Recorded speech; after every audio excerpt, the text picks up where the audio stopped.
Define your venture. For the most effective startup, focus on a particular genre to build your reputation. This focus will be determined in large part by what you wish to accomplish. If your goal is to make a lot of money, then you'll focus on popular music. If your goal is to be the go-to label for 21st century post-avant jazzcore, your focus and approach will be much different. Write a business plan. This is needed on many levels. First and foremost, you will build the framework of your label, how you plan on finding and developing talent, your marketing and promotion avenues, how you understand the market and the competition, how you plan on financing your venture, and how you intend on making this a profitable business. If you're independently wealthy, then you may not need investors, at least for the monetary backing. However, you may wish to attract investors who can help you build credibility in your market. For example, if you started a pop music label with your own cash, but were able to convince Sir Paul McCartney to invest in your label, that would be a huge win for your label. To do that, though, you will need a credible plan that shows Sir Paul, or any other investor, that you know what you are doing. Should you need financial backing, having a plan that shows that you understand both the rewards and the risks, and that you have been able to determine a way forward, will go a long way in convincing an investor to risk his capital on your venture. Detail all the costs associated with your startup. That will include everything from staples to electricity to recording and production costs.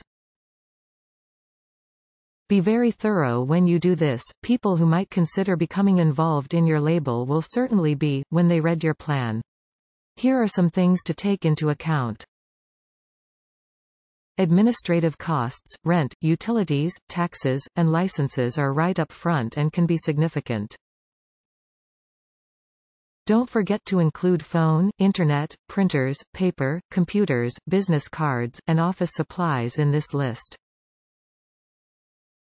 You will also need a website, as well as somebody to both create and maintain it. Some of these costs will be weekly, some monthly, and some that only happen every year or two.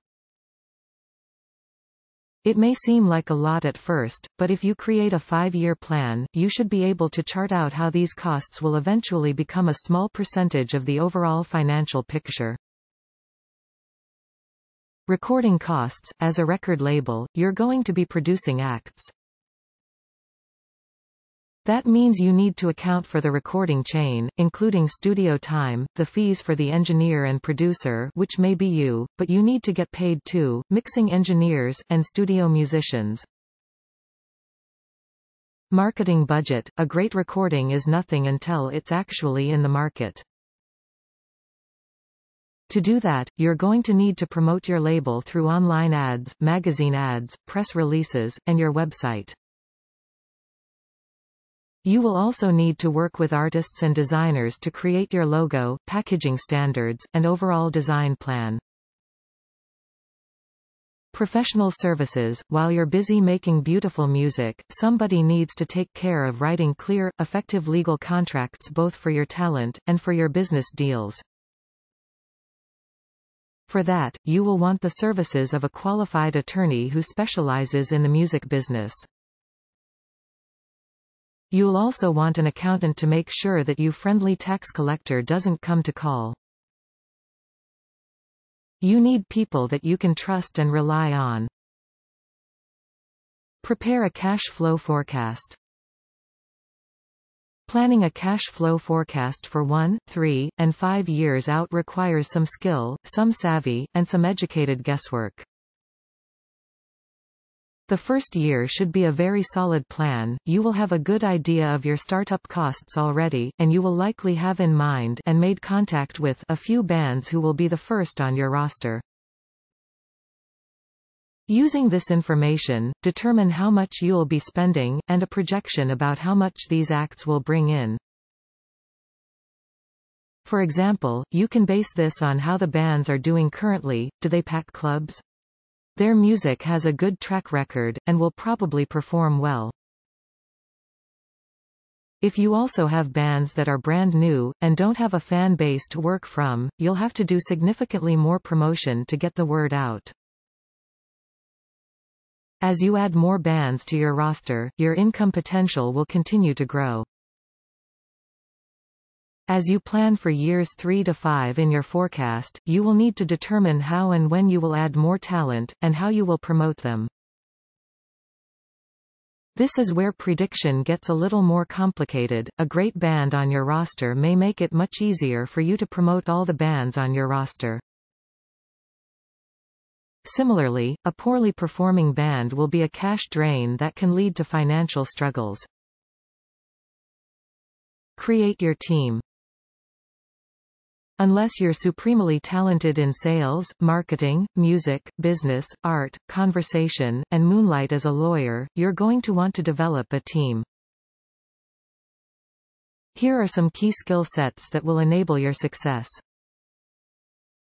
Marketing and sales, somebody who can get out there and promote your label, who knows the industry, and has a personal relationship with artists, promoters, and people who like to support the arts financially.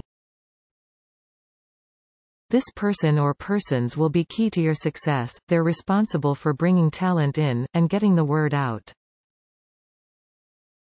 The better they perform, the more successful you will be. Production. You'll need somebody who understands the recording process inside and out, who can find or develop good engineers, mixers, and producers, and who can run a recording session.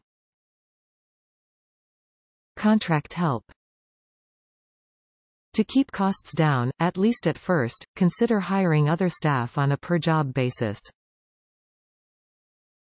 This would include logo and graphic design, legal, accounting, engineering, and other needs that only occur from time to time.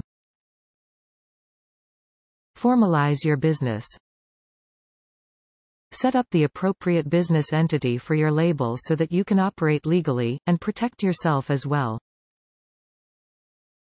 You have several options, which may be called different things in different countries, but are functionally the same.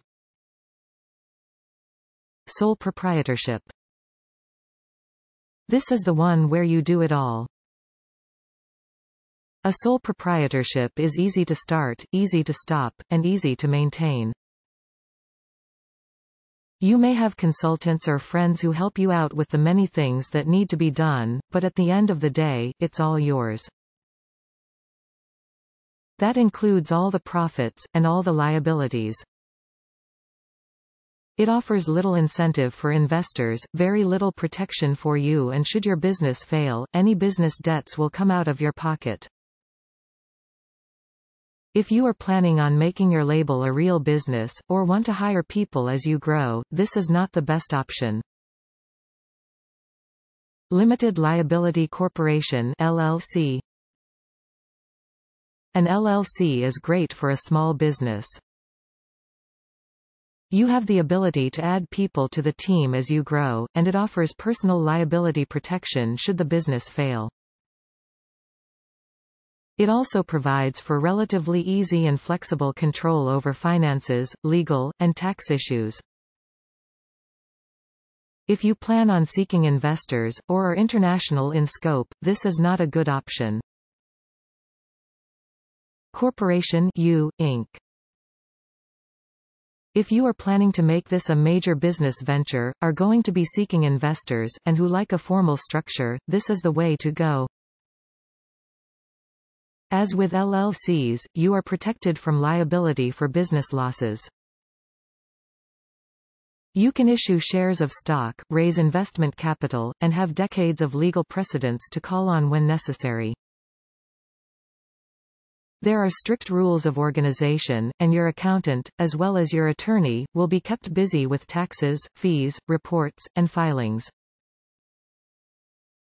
If you are the casual, laid-back type, this is not the best option for you unless you are ready to pick up the pace.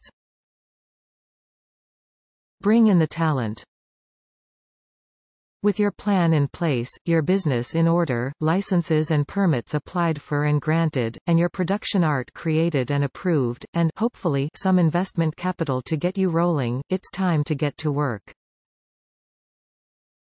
Get out there and listen to live music, but listen with a critical ear. Watch the audience and see how they react to the band. If they are up on their feet from the start, and swooning over the band, you might be onto something. Approach the band and talk with them. Find out who they are, how long they've been together, have they released any music, and what their plans are for the future. Most importantly, find out if they've been signed to a label already. That may not be a showstopper, but for starting a record label, you might want to pick a band that's not already signed. Meet the press. Your town is loaded with writers who will help you get the word out, but they have to know you. Search for them in the local papers, or local music blogs, and make contact. Invite them to lunch, or to your studio, or to the studio you like to use, and keep in touch with them. Meet the engineers. Find the local recording studios in your area, and visit them. Some may be extravagant, high-end studios, and many will be modest one- or two-room affairs, with varying equipment standards. While that is certainly something to consider, more important is the quality of music that comes out of their speakers. Get to know the engineers, and talk to them about their recording philosophy, how they relate to bands, and what irks them. This is good to know if, for example, you have a rap artist you think will be a hit, and the engineer absolutely hates rap. Ask them to play some of their favorite cuts, and listen carefully.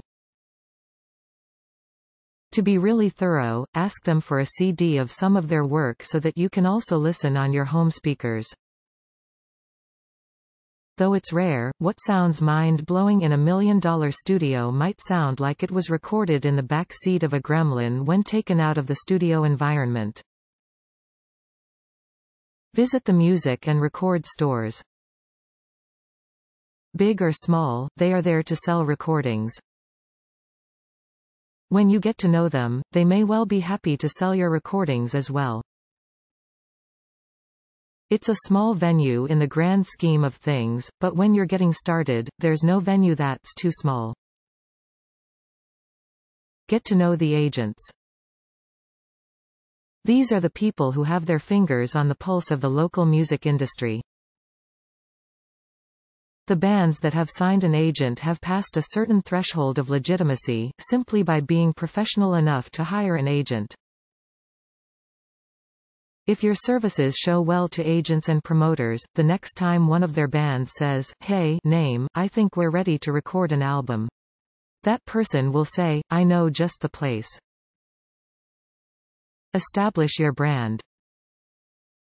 Once you've got the practical business matters well in hand, cultivate and maintain the aesthetic layers of your record label. Create a logo and make sure you use your logo and look on your physical labels, on your website, and on all stationery, t-shirts, mugs, etc. Sign bands and acts that fit in with the particular image you hope to cultivate. Check out successful DIY labels Sub Pop and Matador Records for examples of brand management, who maintain a fiercely independent business model that's also quite diverse. Market your label creatively. Over the last 10 years, the Internet has drastically changed the way music is purchased, listened to, and distributed. You may face a hard road to success if you're using the traditional model of touring and relying on CD sales and radio play. YouTube videos and pay-what-you-want models are increasingly popular in maintaining the success of your brand. Consider promotional gimmicks, like printing T-shirts with the download code for a label mixtape on the tag. Goner Records, a Memphis-based garage punk label, even offered free 7-inch records to anyone who got Goner tattooed to their body and showed it at the store. Grow your base. Sub Pop started by focusing on local Pacific Northwest grunge bands, but now features a diverse array of more mainstream sounds, like Iron and Wine and Fleet Foxes. With this expansion of the kinds of sounds they embrace, their success and share of the market has grown considerably.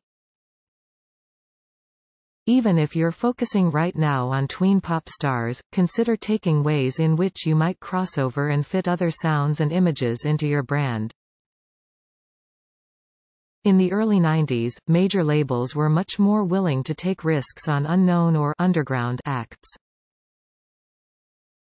Sonic Youth, a noisy independent art band from New York, found themselves in a unique position after being offered a big deal by Geffen, and the signing was applauded by both label executives and music fans. If your label is bringing in money, consider throwing a curveball by releasing a project from left field.